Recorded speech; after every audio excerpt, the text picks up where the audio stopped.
बहुत अच्छे।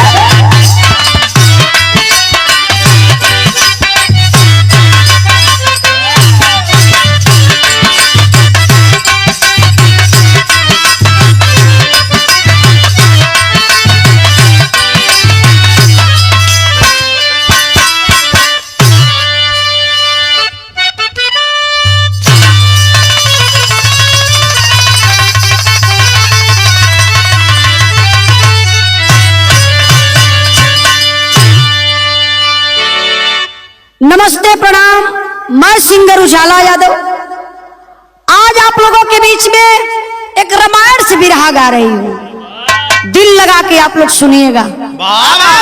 एक छुपल राज उभारे जात बनी। आप लोग कहेला कि हनुमान बाल ब्रह्मचारी रहल, लेकिन अपने बिरहा के माध्यम से हम हनुमान का बियाह करावे चलत बानी। अब हनुमान जी का बियाह होत कैसे बा, कैसे होत बा, पूरा बिरहा सुनिए तो बड़ी मजा आई। मास्टर साहब एक लाइन भाव बा।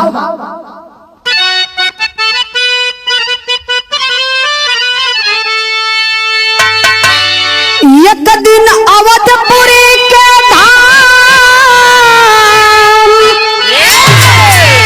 बैठे सिंहासन पर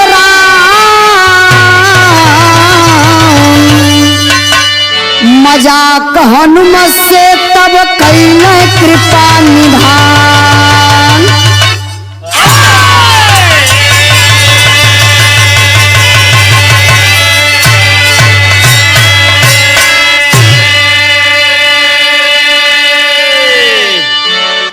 बात और समय का बात, जौने समय सीता जी के रावण चुरा के लेके लंका नगरी चल गए हल। भगवान रामचंद्र जी अपने सेना बंदरी सेना के बल पर वो लड़ाई के जीतल। सीता जी के वापस लेके अयोध्या नगरी अलन। और जब अयोध्या नगरी में भगवान रामचंद्र जी अलन, भगवान रामचंद्र जी के ससुरारी से संदेशा आयल, बोलावा आयल कि जौने बंदरी सेना के बल पर तू लंका का लड़ाई जीतला, एक बार अपने पूरी बंदरी सेना के लेके हमरे दरवाजे पर उता तो हम स्वागत करी। ये बात कहले के रहल सीता जी के पिताजी राजा जनक जी और सीता जी का माता सुनैना जी। ए बाबू भगवान रामचंद्र जी सीता जी के साथ में रहलन, अपने पूरे बंदरी सेना के रहलन, और साथ में हनुमान जी हुआ लेके गईलन कहा अपने ससुराल। और जब जनकपुर में भगवान रामचंद्र जी अपन सेना लेके पहुंचल हुआ तो वहां का सखिया सहेली सब मजाक करत हैं भगवान रामचंद्र जी से। और जब सखिया सहेली मजाक करे तो हनुमान जी के मनवा में गुदगुदी भरे। हनुमान जी एक बार भगवान राम का मुंह देख ले तो फिर एक बार घुमाई के सीता ओरी ताका, तो फिर सखियन ओरी ताके। तो हनुमान के मनवा में ही चले लगल कि हमरो बियाह भयल रहा। हाँ, तैसे सढ़वाई लोग सेवा करती, हमहू अपने ससुरारी में जाई तो हमरो साली सब यौती तो हमसे मजाक करती, तो यहाँ से हमहू मीठा मीठा मजाक करी। तब का वही में का जनक सोहराई भी। हाँ, तू चल जाइया सोहराई। अभी बतिया हनुमान जी सोचत हुए तो भगवान रामचंद्र जी समझ गए। हनुमान के दिल का बात भगवान रामचंद्र जी जब समझला तो एक दिन का बात था, जब अपने ससुराल से वापस अलन भगवान रामचंद्र जी अपने सेनापति के लेके अयोध्या नगरी में, एक दिन भगवान रामचंद्र जी सिंहासन पर बैठल हुआ। अब बैठल बैठल भगवान रामचंद्र जी कैलन का मास्टर साहब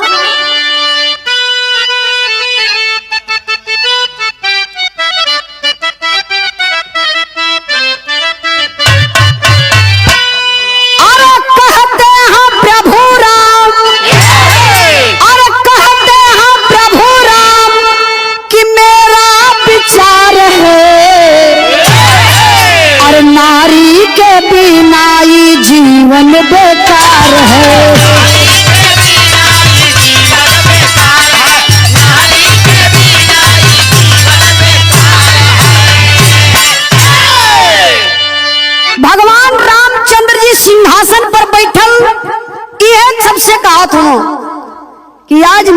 विचार कर रहा है, मैं सोच रहा हूं, दिल की आवाज है। जिंदगी में चाहे इंसान हो चाहे जानवर हो,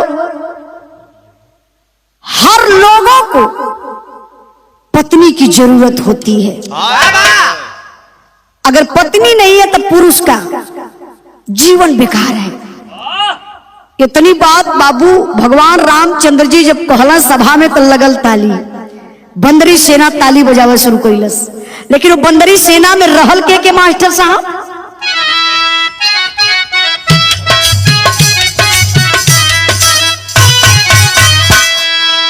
जामवंत विभीषण सभा में विराज, आसन पर कपिराज अंगद भी साज, नल नील सल सब अयोध्या सलानी, सभा बीच बोले हरि कोमल बानी, कपि के करूंगा शादी के अगुआई, इनके कपारे पसहरा बधाई, बदलना है जीवन का इनके तराना, रहेंगे ना बजरंगी रणुहा दीवाना। कहानी पर ध्यान दें बाबू। नल नील अंगद हनुमान सब लोग पूरी बंदरी सेना बैठल बा। भगवान रामचंद्र जी मने मन में मुस्कियात हूं, अब मुस्कियाई के काले कि आज मैं सोच रहा हूं अपने प्रिय भक्त हनुमान की शादी करवा दूं, अगुआ मैं बनूंगा। फिर भगवान रामचंद्र जी बंदरी सेना से पूछने लगे कि आप लोगों का क्या विचार है। सभा में बंदरी सेना उठ के लगल कूद है, ताली बजावे लगल, वाह वाह वाह वाह प्रभु जी, वाह वाह प्रभु जी। अब हमानों के बारे में आप सोचे लगनी, अब हमानों का बेड और रजाई गद्दा तकिया मिली। अब इतनी बात जब भगवान रामचंद्र जी सुनने अपने बंदरी सेना का, तो सेना का बात तो सुनते हो, लेकिन भगवान का निगाह वही हनुमान के चेहरा पर टिकल हो। अब हनुमान जी क्या करें, मुड़ी घुमा घुमा खाली सारे बंदरी सेना के देखत हूं कि बंदरी सेना हमरे शादी का नाम सुन के सब इतना खुश बा, हम बाल ब्रह्मचारी हैला। हनुमान जी कुछ बोलने ना, तभी भगवान रामचंद्र जी कैलन का तर्ज लगल मास्टर साहब।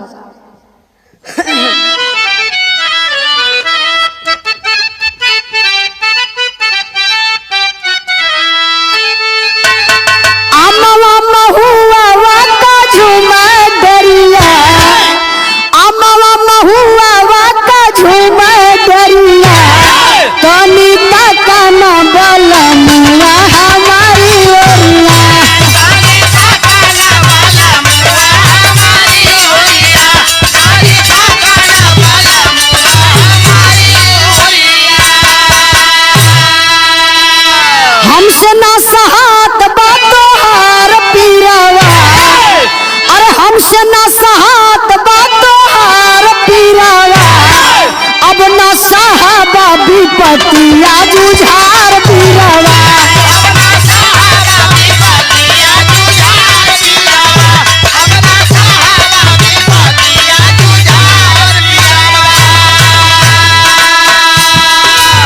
हाथ जोड़ी कहला तब सुना बजरंगी,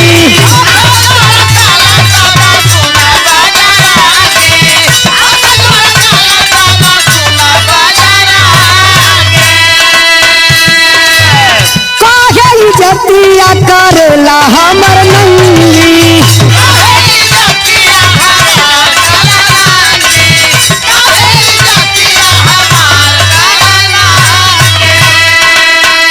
धर्माधारी हाई हमर जानी तोड़ा धीरवा, धर्माधारी हाई जानी हमर तोड़ा धीरवा, अब सहात ना विपतिया बुझार पीरवा,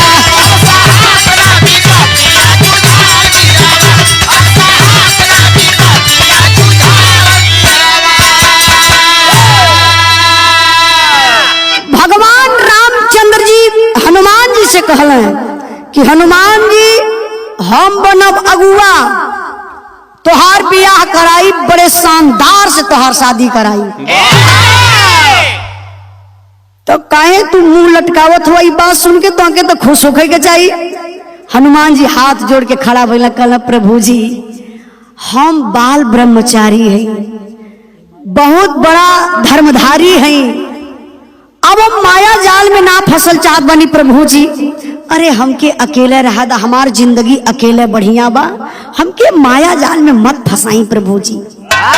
लेकिन भगवान रामचंद्र जी काहे के माने, प्रभु जी कहला ना ना हम सोच लले हैं हनुमान जी तो तोहर शादी कराई। अब हनुमान जी सोचे लगला कि प्रभु जी हमार बात तो कभी कटले ना, लेकिन अब शादी के जिद काहे करत हो। मुंह लटकल बा हनुमान जी का। धीरे धीरे समय बीतल, बंदरी सेना वहां से अपने अपने स्थान पे चल गई। अब प्रभु भगवान रामचंद्र जी अपन सिंहासन छोड़ के जब अंदर कोठरी में जात हुआ सीता माता जी के तरफ, तब ले दौड़ के हनुमान जी पहुंचले, भगवान राम का पैरिये पकड़ ले। अब पैरवा पकड़ के प्रभु भगवान रामचंद्र जी का हनुमान जी करत का हुआ मास्टर साहब,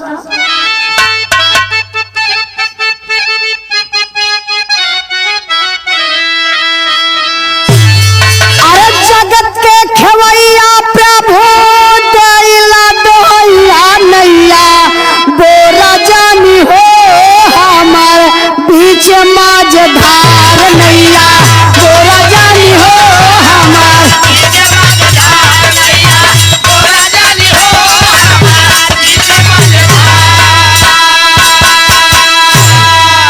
चरण का दास बन के खेला उमरिया,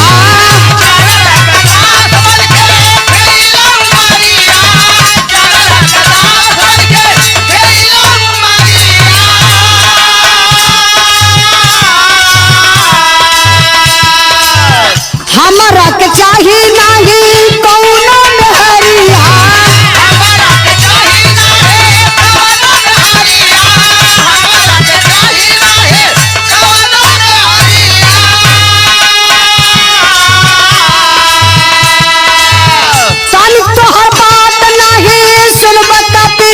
नैया बोरा जानी हो हमार बीच मज धार नैया।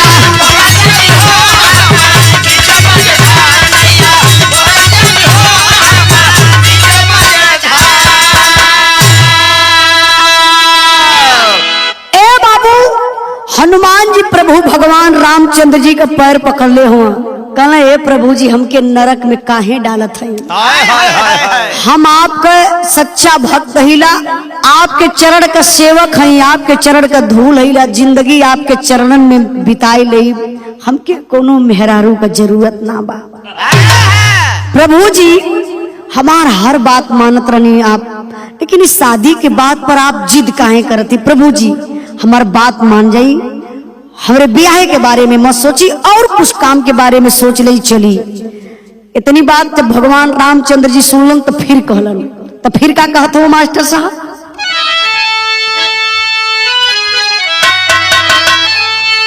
अरे ब्याहवा तो हसे करी है मंथरा, सिहरा बांध कपारे बनबा तू दूल्हवा यार दूल्हवा यार दूल्हवा।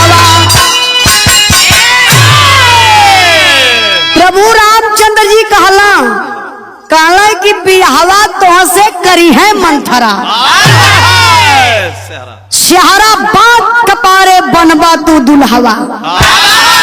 कहला अरे मेरे भक्त हनुमान, मंथरा तैयार है शादी करने के लिए, वो अंदर अंदर तुमसे प्यार भी करती है, उसका दिल तुम कैसे तोड़ोगे। उसका लव लेटर मेरे पास आया है। हाँ 3-4 गो लेटर नहू के पास आया। प्रभु भगवान रामचंद्र जी कहले कि हनुमान प्रिय मेरे भक्त, जिस समय तुम्हारे सर पर सिहरा बांधा जाएगा ना, तो क्या वो सीन होगी, जब तुम शादी करने के लिए चलोगे ना तो क्या आनंद आएगा। मेरे भक्त हनुमान तुम तैयार हो जाओ।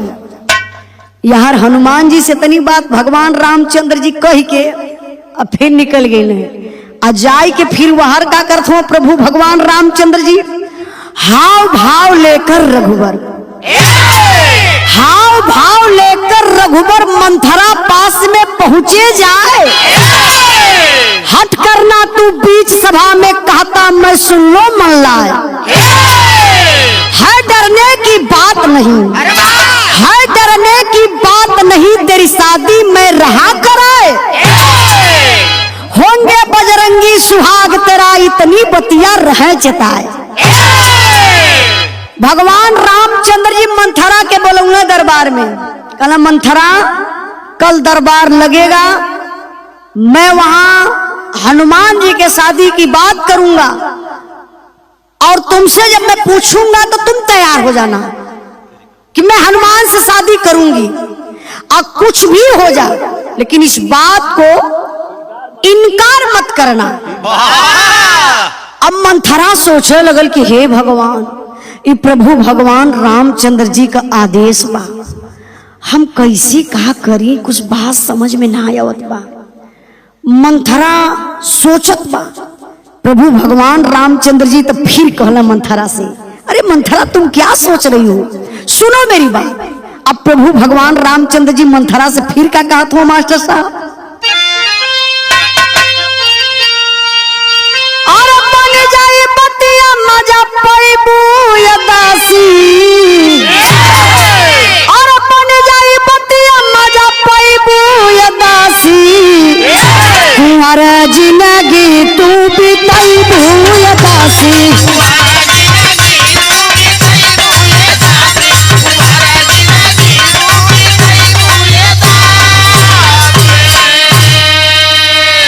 अरे परती पड़ल खेत में मरल बच्चा चरी, आज तक फारल ना उसरा में ककरी।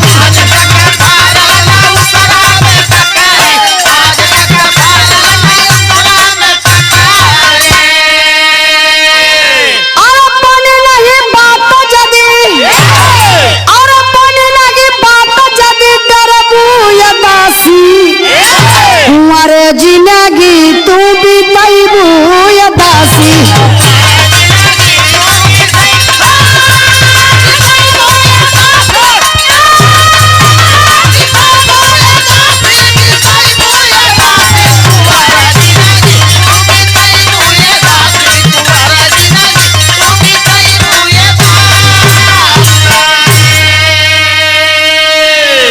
मंथरा आग पीछ कैले ही शादी के लेके सोचत है मंथरा कैसे जाई सभा में, कैसे कहबे कि हम हनुमान से शादी करबे। प्रभु भगवान रामचंद्र जी मंथरा के दिल का बात समझ गए, कहले मंथरा यह ऑफर है, शादी से अगर इनकार करबू तो जिंदगी भर कुंवारे रह जाइबू और जिंदगी भर खाली पश्चाताप करबू, एकरे अलावा तोहरे हाथे कुछ मिली ना। सोच समझ लिया। कल जब सभा लगी तो दरबार में आई के सिर्फ एक बतिये बोली हा कि हम हनुमान से शादी करबे। एक रट लगई हा कि मैं हनुमान से शादी करूंगी, काम सफल हो जाएगा। ये तो भगवान रामचंद्र जी मंथरा से कहत हुआ और वो हरियन देखा हनुमान जी का हालात बा मास्टर साहब।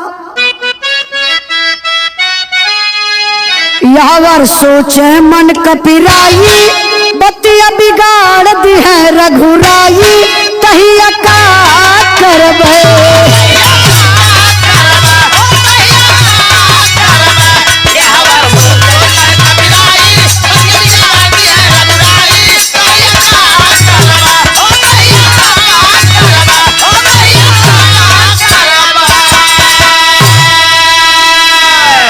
नींद न आवे मंथरा के तब करवट बदले भाई हो, करवट बदले भाई हो।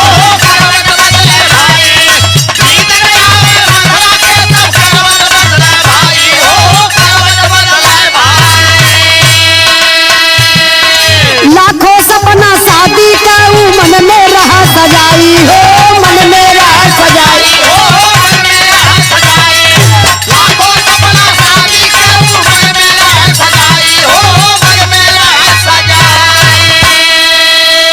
गैले रतिया के समैया जहाँ मंथरा लू गैया, तहिया का करबे।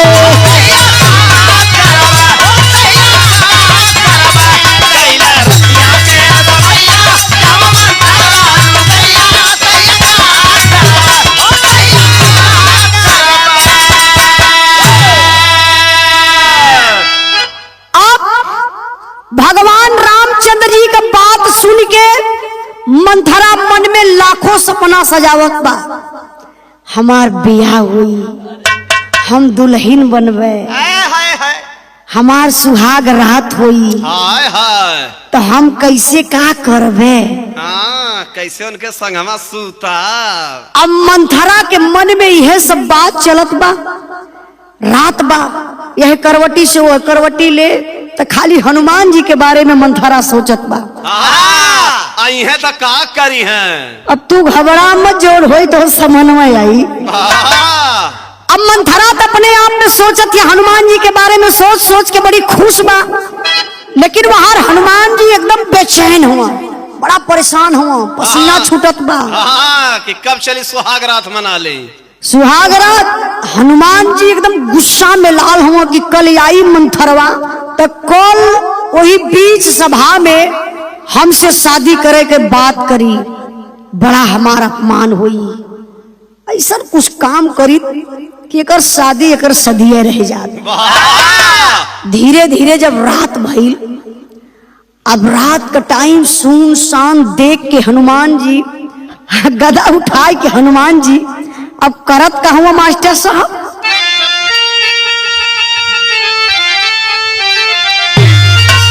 अरे निहार ले पहले शीशा में सूरतिया मतिया मारल बा, अरे वो काई देख के तो सूरतिया मतिया मारल बा।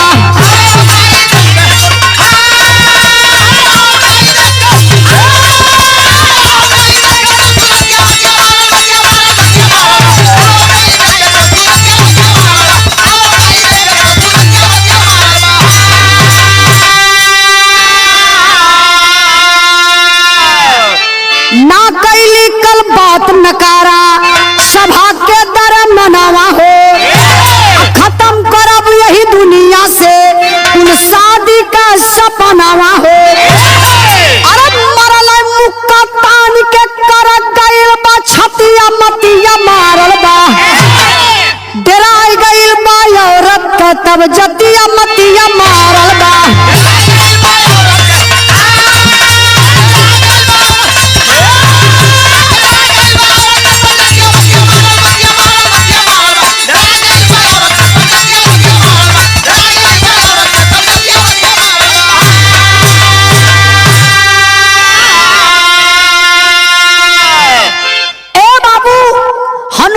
सुनसान रात देख के अपन गदा उठौलन और लेके पहुंचल मंथरा के कोठरी में।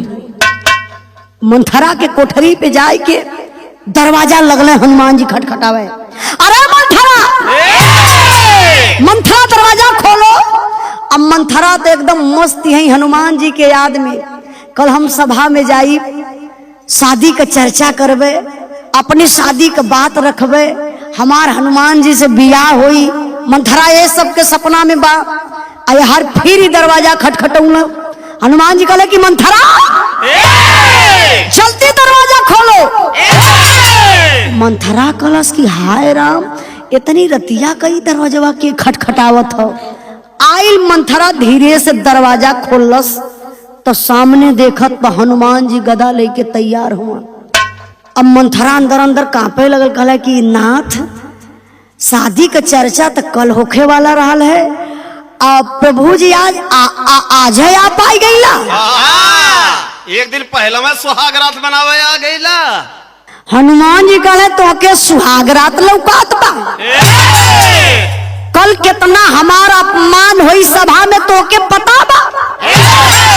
कहले नाथ हमरे समझ में ना हो, तो कहला गोर का पता बा मंथरा का। मंथरा कली नाथ, हनुमान जी कहला नाथ ना नथुनी।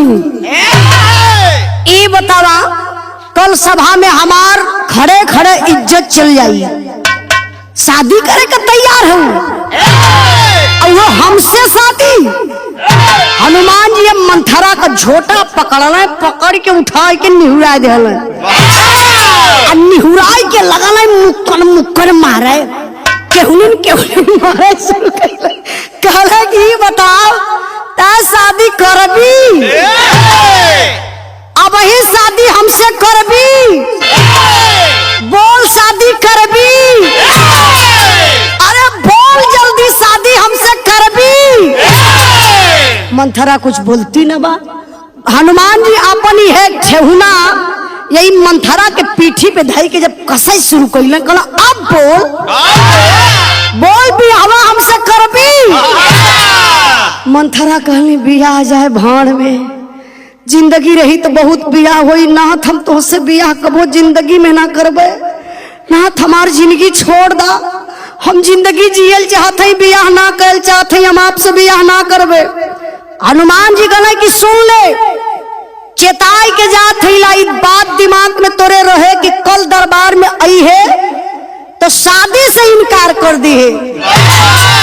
अगर शादी का बात तो सभा में गई और सभा में शादी का बात तू कैली तो तुरंत ही है गदा उठाई और ये गदा से तोरे पीठी पे इतना गदा मारब, इतना गदा मारब, जिंदगी भर जबले जियबी तबले शादी का नाम न लेवी।